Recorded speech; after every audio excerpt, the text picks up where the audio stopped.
C'est l'expression de douleur physique ou de traumatisme physique par les émotions.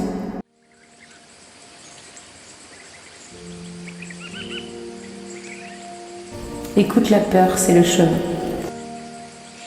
Je suis ravi de vous présenter Hello, somatopathe, une personne que je connais depuis de nombreuses années. Hello a toujours été une âme solaire, rayonnante et profondément tournée vers les autres. Elle semble être faite pour guider ceux qui croisent son chemin, leur offrant un espace d'écoute et de bienveillance. Dans cette vidéo, elle partage son histoire, ses expériences et ce qui l'a menée à dédier sa vie à accompagner les autres vers leur propre équilibre. Un document réalisé par Mathieu Barrage pour l'œil de Mathieu, une invitation à découvrir le lien profond entre le corps, l'âme et la quête de bien-être. Peu importe ce que tu vis, peu importe d'où tu viens, tous les rêves sont atteignables. Bonjour Elodie. Bonjour. Merci de nous recevoir à l'espace Universois à Bru, où tu as ton cabinet de somatopathe. La première question pour démarrer cet entretien, c'est pourquoi être somatopathe ? Qu'est-ce qui t'a lancé dans cette voie ? Parce que la somatopathie a changé ma vie, ça c'est indéniable. J'étais quelqu'un de très différent. Il y a encore, il y a 8 ans, donc il y a 7 ans. Et que si cette médecine alternative m'a permis à moi d'évoluer, je voulais pouvoir offrir cette évolution au reste du monde.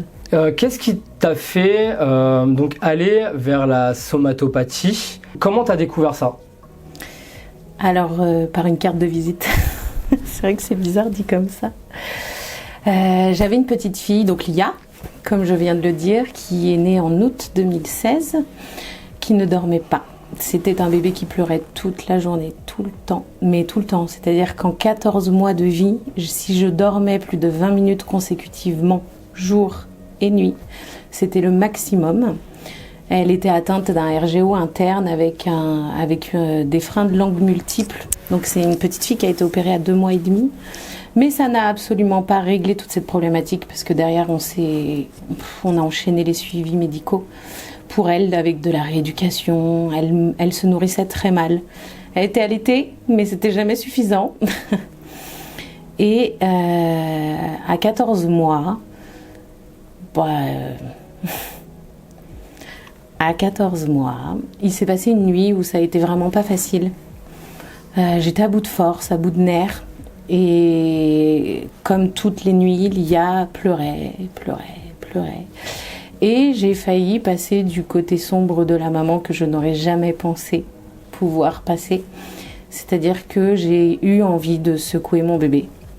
Et je pense que c'est mon métier d'auxiliaire puère qui m'a sauvée de ça, puisque j'ai eu la conscience de ce qui était en train de se passer et je ne suis jamais passée à l'acte, évidemment, je l'ai posé dans son lit, mais ça m'a traversé l'esprit. Et à partir du moment où cette idée m'a traversé l'esprit, je me suis dit qu'on était à un point de non-retour et qu'il fallait absolument qu'il se passe quelque chose parce que ça ne pouvait plus durer comme ça. Je l'ai donc emmenée chez son assistante maternelle le lendemain matin en lui expliquant ce qui s'était passé et en lui disant que là j'avais besoin de dormir. Elle a pris Lia, merci Yas.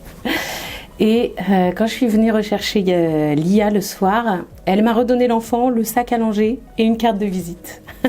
Sur cette carte de visite, c'était une somatopathe. T'aurais pu me dire d'aller sur la Lune, j'y allais. Hein. Je ne connaissais pas du tout, je ne savais même pas de quoi il s'agissait, je ne voulais même pas le savoir en fait. C'était vraiment, pour moi, c'était une option parmi des milliards d'options et j'avais rien à perdre. J'ai contacté cette somato. Elle m'a reçue le lendemain, on a fait une séance et Lia a dormi à partir de ce jour-là. La magie. Magie. Ah ouais, magie. Et cette somato m'a dit, mais vous savez, le problème, c'est pas elle, c'est vous. Super. Et donc, j'ai entamé un processus, moi, de thérapie en somato parce que ça m'avait déjà bluffé. Le fait qu'en une nuit, Lia dorme alors que ça faisait 14 mois que je dormais plus. Et je voulais, moi aussi, me sentir mieux. C'était inévitable, c'était sûr. Donc en fait, tu étais un peu en surmenage, en burn-out ouais. de tes enfants. Il faut dire que tu as 3 enfants en tout. Moi, je le sais, parce qu'on se connaît. Ouais. Mais donc, j'étais seule. J'étais seule avec eux. C'est surtout ça qui est important de dire aussi. Hein. C'est le grosse père, charge mentale. Le père de Lia et moi, on s'est séparés pendant la grossesse. Donc c'était la première fois que je vivais une grossesse seule, mais non seulement c'était une grossesse seule, mais avec 2 aînés. À l'époque, Laura avait... elles ont 10 ans d'écart. Donc elle avait 10 ans, et Lénie avait... Attends, là, aide-moi en vrai. Elle avait 10 ans, 2016, il avait 6 ans. Ouais, Lénie avait 6 ans. Et donc, avoir une enfant de 10 ans, un autre de 6 et un bébé... Et un 3e enfant. J'ai vraiment senti une différence entre un enfant, 2 enfants et 3. C'est pas du tout la même chose. Ouais, il y a un vrai gap entre les deux. En tout cas pour moi. Ouais.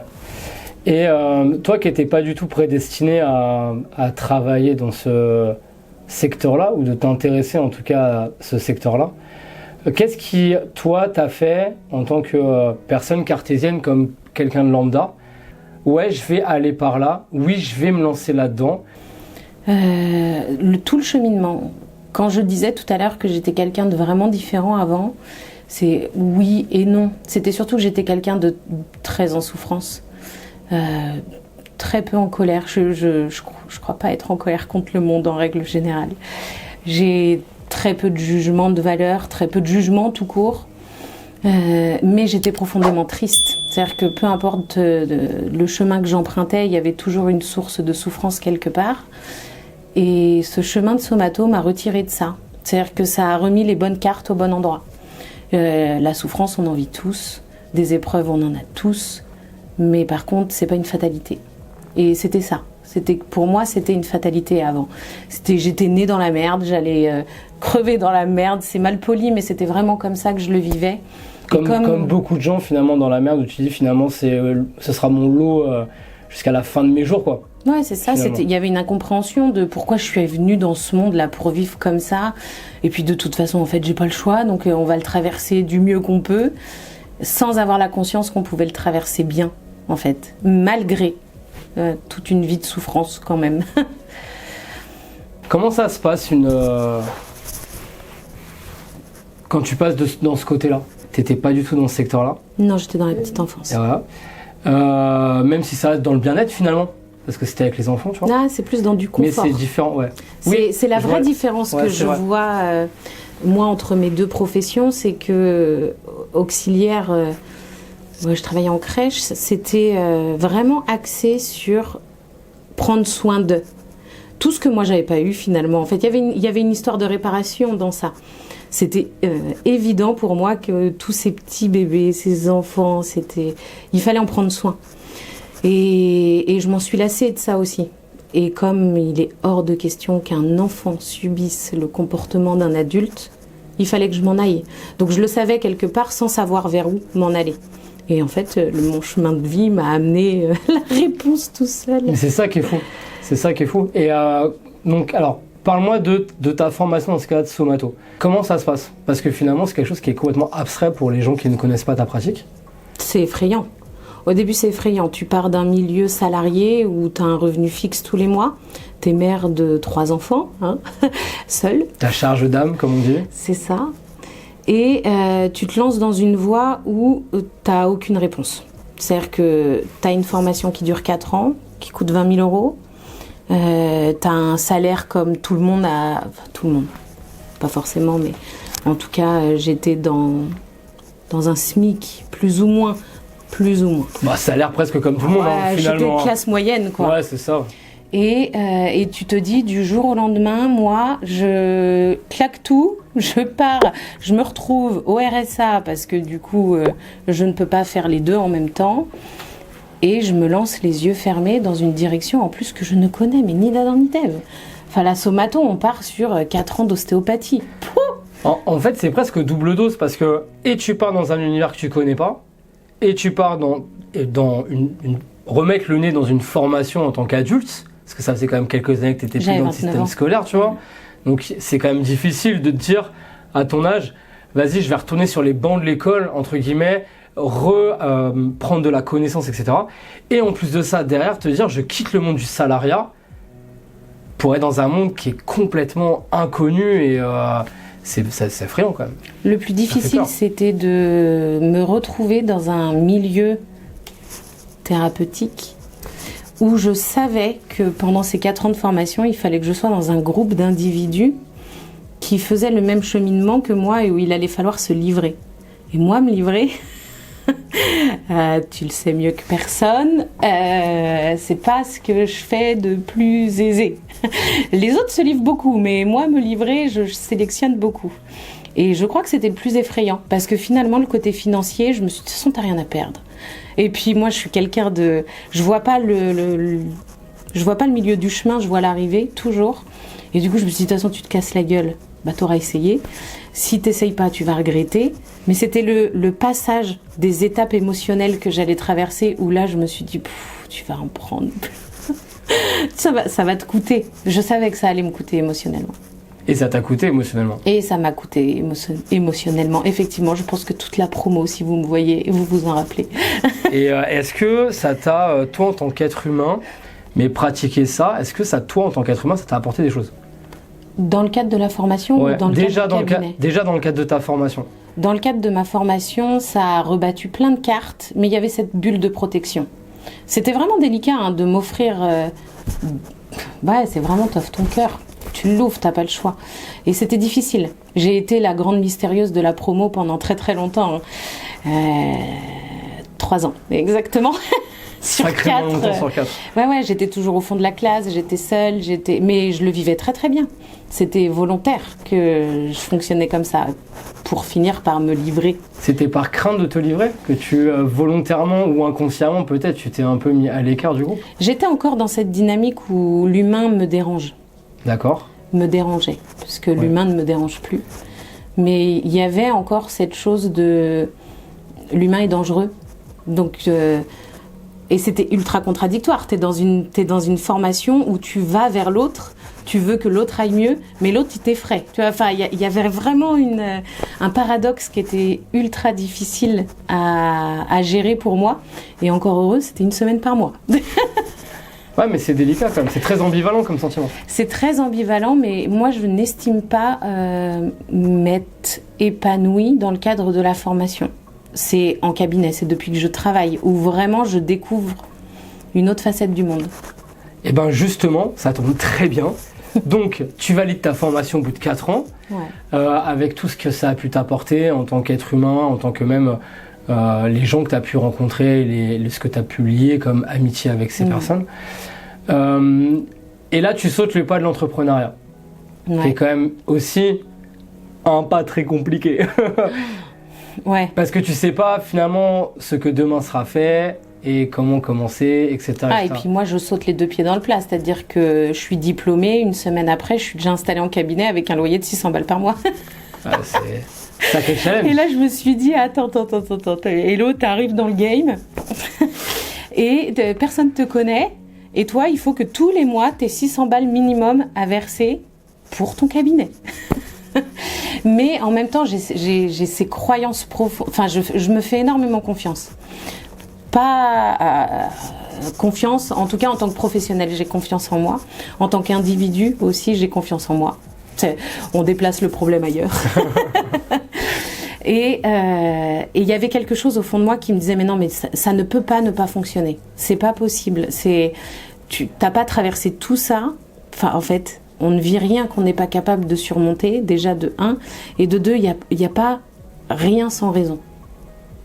Tu vois ce que je veux dire? Ouais, complètement. Et si j'étais à ce moment-là... J'avais le cabinet avant même de m'être installée. C'est-à-dire qu'on me proposait le cabinet déjà 2 mois avant d'avoir le diplôme. Je me dis, attends, si l'univers, il n'est pas avec toi, il est où, quoi? Enfin, c'est un coup de destinée, quoi. Finalement, est-ce que tout mon chemin de vie n'a pas été fait pour que j'en arrive à ce point-là? Je savais que j'avais un attrait particulier pour la thérapie quand même. Enfin, j'ai un parcours de vie qui est quand même relativement bancal. Ouais. Et j'ai fait 7 ans de thérapie plus jeune. Mais c'était pas une thérapie... si, c'était une psychologue clinicienne, donc il y avait quand même un cadre bien défini. Mais à travers ce suivi-là, j'avais découvert la pleine conscience, j'avais découvert la méditation, j'avais découvert... se recentrer. Quand tu fais une thérapie, quand tu vas voir un psy, on te fait raconter ton histoire, Elle n'était pas comme ça.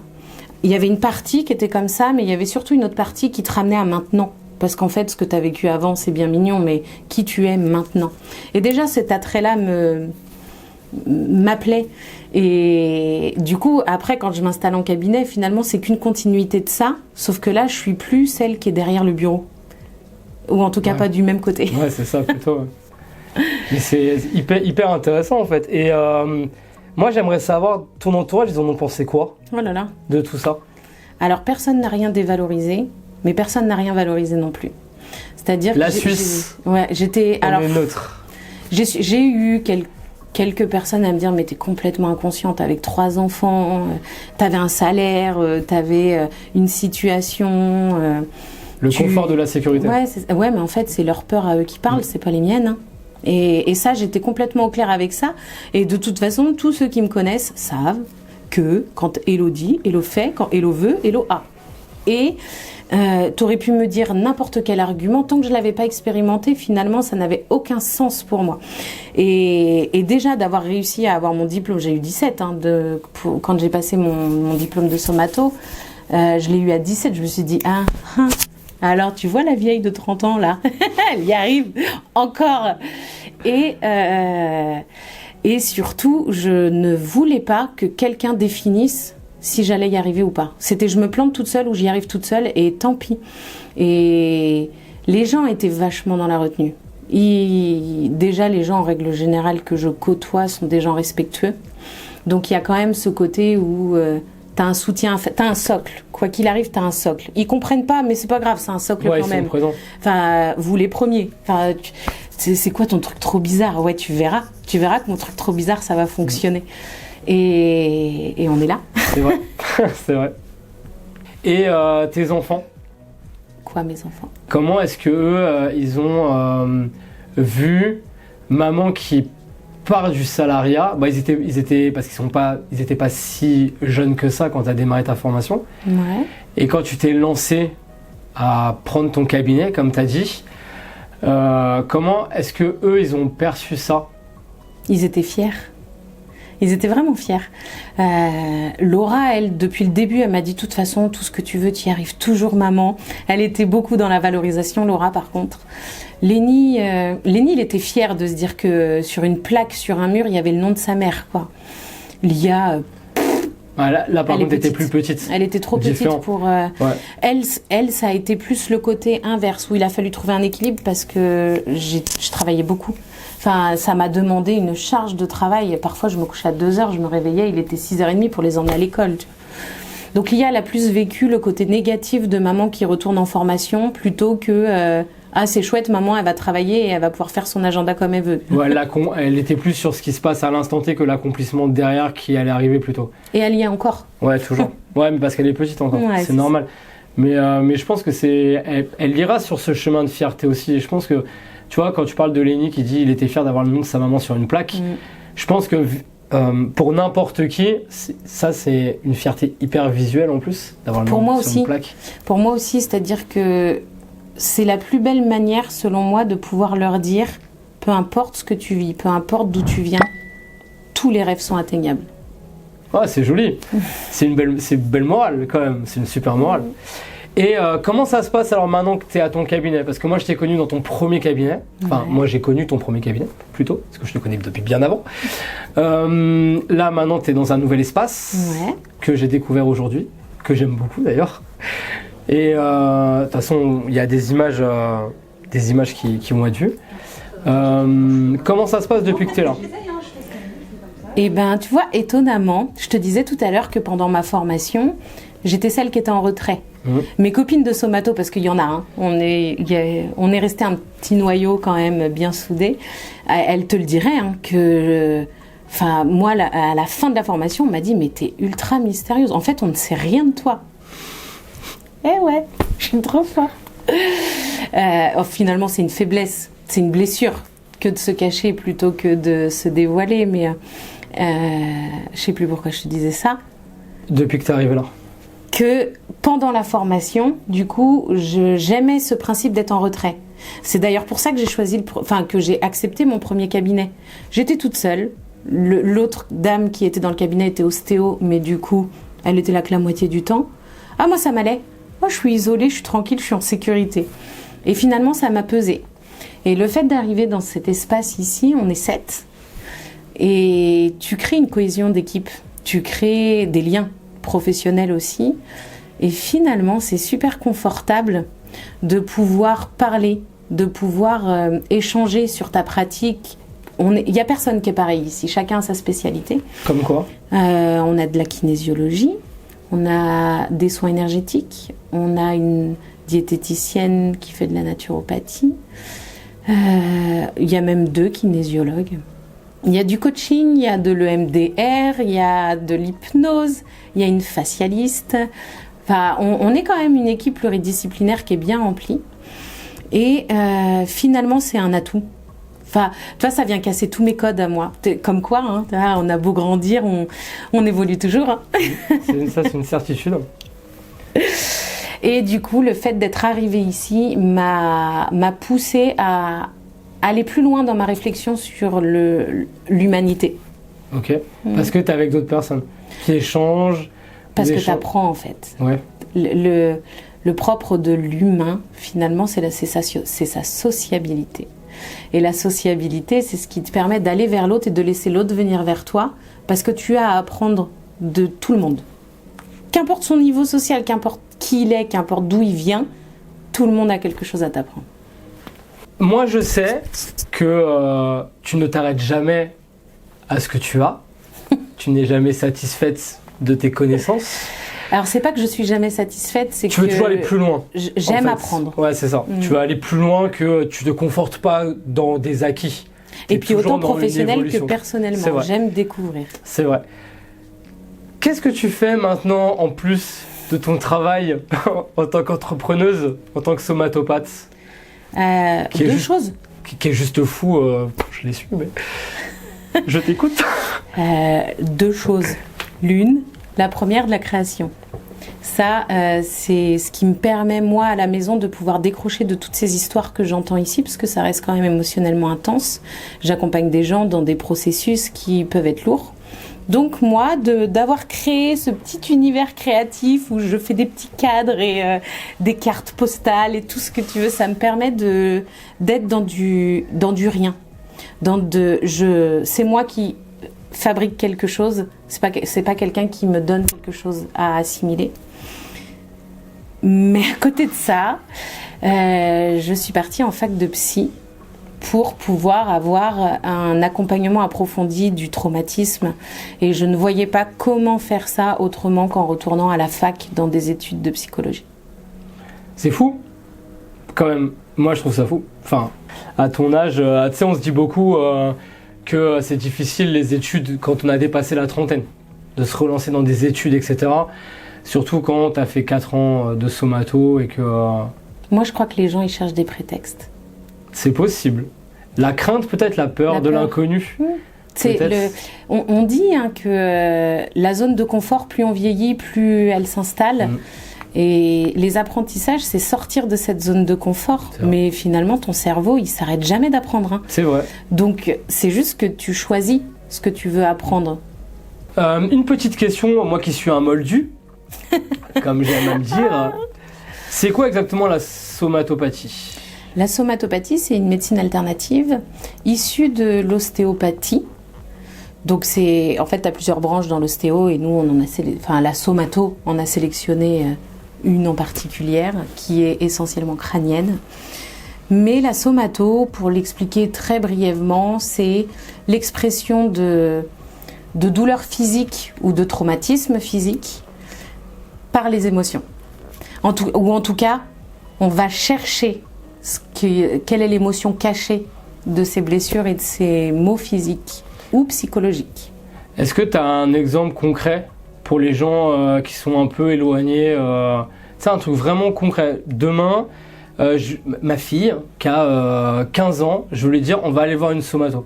Pourquoi est-ce que je l'emmènerais voir une somato ? Parce qu'elle a un sommeil qui est mauvais, parce qu'elle est perdue, parce qu'elle a un mal-être sans explication. Mais ça se répercute avec des douleurs physiques. Et ça, pas que, vraiment, je reçois des gens des fois qui viennent et ils me disent vraiment j'ai un stress chronique, je le comprends pas. D'accord. Ça m'énerve de me sentir comme ça en permanence. J'ai l'impression d'être sur un fil tendu tout le temps. J'ai d'autres personnes qui vont venir parce qu'ils ont des règles douloureuses et que c'est à répétition, qu'ils ont passé des scanners, des IRM, qu'il n'y a rien. Il y a rien qui amène le corps, en tout cas, à souffrir de cette façon. Je peux avoir des personnes qui vont venir pour une douleur au genou qui revient sans cesse. Ils ont beau aller chez l'ostéo, chez le kiné, ça se calme pendant 1 mois, 2 mois, et puis ça revient. Et c'est des gens qui vont vouloir creuser pour comprendre pourquoi est-ce que cette douleur, elle persiste dans le corps. Et moi, je vais venir mettre des mots M-O-T-S sur les mots M-A-U-X, en tout cas s'ils le souhaitent. D'accord. Donc ça veut dire que tu remplaces les médecins un peu? Pas du tout. Ah, pas du tout. On ne se substitue pas à un médecin, on est complémentaire à ces médecins. C'est-à-dire que le médecin va traiter le corps, le psychologue va traiter la tête, le somato va traiter les deux ensemble.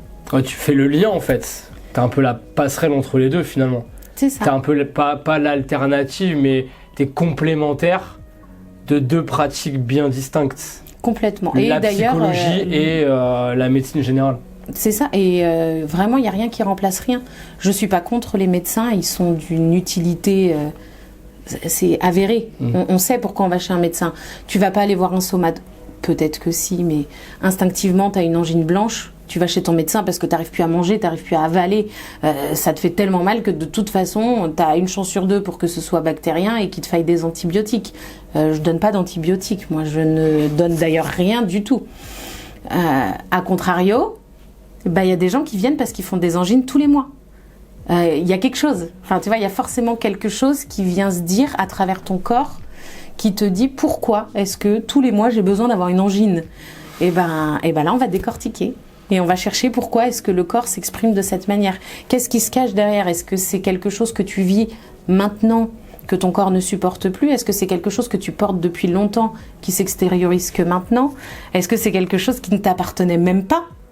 Enfin, il y a une notion quand même transgénérationnelle dans la somato où tu es sur des souffrances de lignée familiale.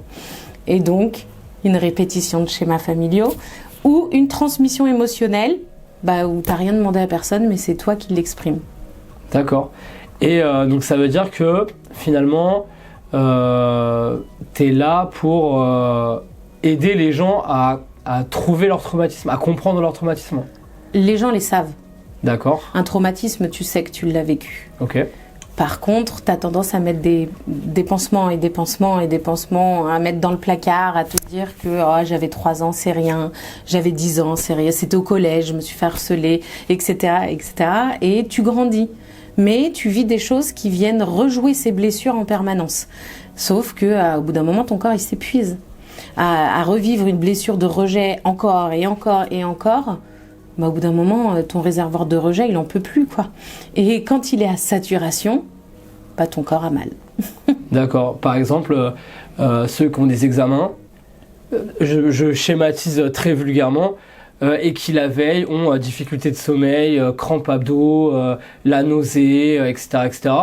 Tout ça, par exemple, venir te rencontrer, ça peut aider à mieux vivre, à trouver pourquoi est-ce qu'on réagit comme ça, et après à ne pas que cette situation-là se perdure en fait. C'est ça. Et revienne. En somato, il y a toujours un élément déclencheur. Tu vois, là tu parlais d'examen. L'examen va te générer du stress, une perte d'appétit, des nausées, mal au ventre. Enfin, c'est tellement varié, il y a plein de choses. Mais c'est pas pourquoi il y a des gens qui réagissent comme ça et d'autres pas. Il y a une histoire de vécu derrière. Donc tu as l'élément de déclenchement qui est dans l'instant, en tout cas dans un laps de temps rapproché à comment tu te sens, et tu as l'élément de référence. Et l'élément de référence, c'est ton enfance, indéniablement, enfin, quasi automatiquement. Il y a une répercussion de ce que tu as vécu en tant qu'enfant avec une mémoire presque oubliée, puisque les souvenirs, selon les individus, arrivent entre 4 et 7 ans. T'as eu une vie, t'as une histoire. Et des fois, t'as même eu une histoire alors que tu le savais pas dans le ventre de ta mère. Donc, du coup, il y a des choses qui sont un peu coincées. Et le fait de mettre des mots dessus et de pouvoir dire au corps, c'est bon, je t'ai entendu, mais le corps s'apaise. Parce que c'est vrai que moi, tu nous l'as souvent dit, tu reçois même des nourrissons. Ah oui. Parce que par rapport à un accouchement traumatique ou que la maman a vécu des traumatismes pendant sa grossesse et que finalement le nourrisson il a ressenti tout ça finalement. Et toi tu arrives aussi à traiter même des nourrissons, enfin à les accompagner vers le chemin de j'ai pas de traumatisme et je le vis mieux. C'est assez incroyable. J'ai un super souvenir. C'est ma première fierté en tant que somato, c'était avec un nourrisson. Un petit bonhomme qui avait des otites à répétition, mais vraiment tous les 15 jours top chrono, il avait des otites. Peu importe que l'otite elle dure une semaine ou qu'elle dure 5 jours, tu comptais 15 jours, elle revenait. C'était automatique. Et ce petit bonhomme-là devait se faire opérer. Et donc il est venu en cabinet au mois d'avril. Enfin, j'oublierai jamais ça. Et on a fait une séance, juste une. Déjà, j'ai fait le lien avec sa famille. Je savais qu'il fallait... Un peu comme la répétition de l'histoire avec Lia. Ah oui, mais non. Raté. Maman, s'il te plaît. Papa, s'il te plaît. Et ce qui est incroyable dans cette histoire, c'est que ce petit bonhomme, donc, fin juin, avait rendez-vous pour le rendez-vous préopératoire. Et quand il a été voir le chirurgien a dit « mais il n'y a plus rien ». En fait, on annule l'opération, il n'y a plus rien. Et il n'avait plus refait d'otite. C'est fou. Ça, c'est mon premier exemple qui... Je l'oublierai jamais, ce petit bonhomme. Jamais. Sacrée réussite, quand même. Et moi, je me disais, c'est moi j'ai fait ça. Mais comment j'ai fait ça? Tu sais, ce sentiment de légitimité, parce que quand même, tu as un côté, dans la thérapie alternative, tu as un côté où tu as beaucoup de gens qui vont dire c'est de la merde, ça fonctionne pas. Enfin, en attendant, un bébé, il conscientise rien du tout. Non, là par contre, non. Donc, t'as pas d'analyse, t'as pas de c'est la tête qui veut bien que. Non, le bébé, il a 2 mois, il est sur ta table, il est pas en train de se dire peut-être que ce qu'elle va me faire. Pas du tout. Et donc là, je me dis, ouais. J'ai réussi. Ça marche vraiment. C'est nous ensemble fou, qui avons fait ça. C'est-à-dire que lui m'a fait confiance pour le manipuler. C'est obligatoire. Tu es obligé d'être dans une bulle de confiance. C'est une connexion entre les deux. Le thérapeute, patient, thérapeute. T'as cette connexion obligatoire. Et avec un bébé aussi. Si le bébé il se crispe, il hurle, tu peux rien en faire. Ça marche pas. Enfin, ou en tout cas, moi, je ne suis pas là pour faire pleurer qui que ce soit. Que le bébé pleure pendant une séance, c'est une chose. Qu'il refuse d'être touché, c'en est une autre. Et donc, il y avait cette confiance mutuelle qui a permis la guérison. C'est fou, hein. J'ai encore du mal à dire que c'est... Parce que je pars du principe que c'est pas moi qui fais. C'est vraiment cet échange. Ouais, t'accompagnes en fait. Enfin, tu donnes les clés pour que la personne... Pas, en fait, c'est son corps, c'est de venir lâcher des adhérences, de pouvoir apporter de la légèreté crânienne, de pouvoir harmoniser l'intégralité de son être, en fait, sur plusieurs plans. Alors, moi, je suis pas trop dans les trucs énergétiques. Tu l'as dit tout à l'heure, je viens quand même d'un côté très cartésien et j'aime que les choses puissent avoir une explication. Parfois, j'en ai pas. Ça fonctionne, tant mieux. Mais ça, moi, c'est pas ce que je mets en avant. Moi, ce que j'aime, c'est le côté où vraiment tu as un impact physique. C'est pas, je passe pas mes mains au-dessus de quelqu'un. Il y a vraiment, c'est du structurel. Ouais. Alors, chez le tout petit, non, parce que le tout petit est trop fragile pour être dans du structurel. Mais c'est du fluidique. Il y a du contact. Il y a forcément du contact. Ouais, d'où le fait que ça rejoint un peu la kinésiologie. Non, la kinésithérapie. Non, pas du tout. L'ostéopathe. Les ostéopathes. Merci. Mais l'ostéopathe est exclusivement dans le structurel. Oui, mais je veux dire, c'est pour ça que tu disais que les somatos, vous avez pris un truc des ostéos. En fait, la somato, c'est de l'ostéopathie crânienne. Ouais, voilà. Mais c'est pas que crânien, parce que quand on travaille le bassin, quand on travaille... Je saurais pas te dire exactement. Pour ça, il aurait fallu que je fasse des études d'ostéo pour connaître exactement le programme d'un ostéo. En revanche, la seule certitude que j'ai vraiment, c'est que c'est une approche structurelle ostéopathique. Ouais, ça reste il y a quand même de la manipulation. Ouais. C'est juste pour que les gens comprennent bien que c'est pas genre des trucs chamaniques. Pas du tout. Tu vois, tu comprends ce que je veux dire? C'est parce que nous, quand on parle par exemple de soins alternatifs ou holistiques, on pense forcément énergétique. Voilà, exactement. Il y a un côté énergétique quand même parce que en somato, il y a quand même 4 points énergétiques. Mais je les vois plus comme des entrées et des sorties puisque c'est vraiment 4 points. Le reste du travail, il est essentiellement ostéopathique. Ok. La somato, c'est vraiment le principe de pouvoir mettre des mots sur Des mots. des mots. Et ça va être par des torsions, par des compressions, par tout un langage chinois médical qui a pas grand intérêt pour quiconque écoute. En revanche, il y a vraiment une approche corporelle. Ok. Et la somato vient dénouer l'histoire. D'accord. C'est vraiment ça. La somato, c'est ça, c'est de venir raconter ton histoire. Ok. Sans avoir besoin de mettre de mots. C'est vrai, c'est fou. Moi, je trouve ça fou, quand même. Je trouve ça fou. Cet entretien touche à sa fin. Parce qu'on a même largement dépassé le temps que je pensais. Quand on est passionné, avoir. on pourrait y passer. Ouais, c'est fou quand même parce que ça passe très vite quand même. Traditionnellement, je pose 2 questions à la fin. Ok. La première question, et toi ça va te parler beaucoup, parce que c'est quelque chose que tu aimes. Est-ce que tu aurais une chanson qui un peu calquerait avec ce que tu as soit vécu jusqu'à aujourd'hui, ou de ce que tu fais maintenant, de qui tu es maintenant? Ce que j'ai vécu, ce serait J'y crois encore de Lara Fabian. D'accord. Et de ce que je suis maintenant, ça c'est compliqué, je suis tout et rien. Quelque chose qui collerait le plus, le premier truc qui te vient en tête, quoi. Une femme avec une femme. Ouais, ok, ça marche. Et ma deuxième question, c'est est-ce que tu aurais un message à faire passer? Soit, donc c'est au choix, parce que toi tu coches beaucoup de cases différentes. Soit quelqu'un qui voudrait se lancer dans l'entrepreneuriat. Ok. Ok. Soit quelqu'un qui voudrait complètement changer de vie professionnelle. Ok. Donc pas que l'entrepreneuriat, finalement. Voilà. Écoute la peur, c'est le chemin. Moi j'adore parce que Elodie a toujours le bon mot. À chaque fois. Depuis toujours. C'est vraiment ça. Je vais pas faire un long paragraphe, c'est vraiment ça. Les gens s'empêchent de vivre par peur. Eh ben, on t'amènera sur cette belle citation. Merci de nous avoir reçus dans ton cabinet. Merci de m'avoir écouté. Dans ton espace. On peut te retrouver sur les réseaux sociaux? Oui, tout à fait. En tant que pro? En tant que pro, sur Facebook. Ok. Élodie Lénard, somatopathe. De toute façon, je mettrai... C'est Élodie Lénard, méthode Poyet, somatopathie. Donc, mais de toute façon, je te donnerai le lien. Je mettrai les liens en description de la vidéo de toute façon pour que les gens puissent venir voir. Ça, c'est vraiment l'histoire de ma pratique. C'est vraiment un côté utile. Ok. Et sur Instagram, c'est L-OWDEE. Et Ok. ça, c'est plutôt un quotidien. En tant que femme, en tant que mère, en tant que professionnelle, dans mon rôle de mère, de femme. C'est ça. Parce qu'on peut retrouver Elodie sur TikTok, qui est très connue sur TikTok, qui a une grosse communauté sur TikTok. Ouais, mais là, c'est plus... C'est encore autre chose. Là, c'est pas du tout professionnel. Non. Là, c'est plutôt très... c'est très moi. C'est ta soupape, c'est l'autre facette de toi. Mais qui est toi aussi, finalement, parce que c'est un ensemble de choses. Ouais, mais la qui somatopathie font qui demande tu es. une rigueur et un certain sérieux.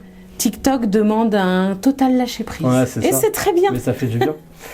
Et donc je mettrai tout en description dans ces cas-là, où on peut te retrouver, où on peut prendre rendez-vous pour ceux qui ont envie de prendre rendez-vous Sur mon numéro de téléphone. en tant que somato. De toute façon, on te retrouve sur Internet de toute manière, tout est indiqué. Ouais, et sur Google aussi, on me retrouve. Surtout sur Google. Avec tous les avis de tous ces gens qui n'y croyaient pas et qui y croient. C'est ça.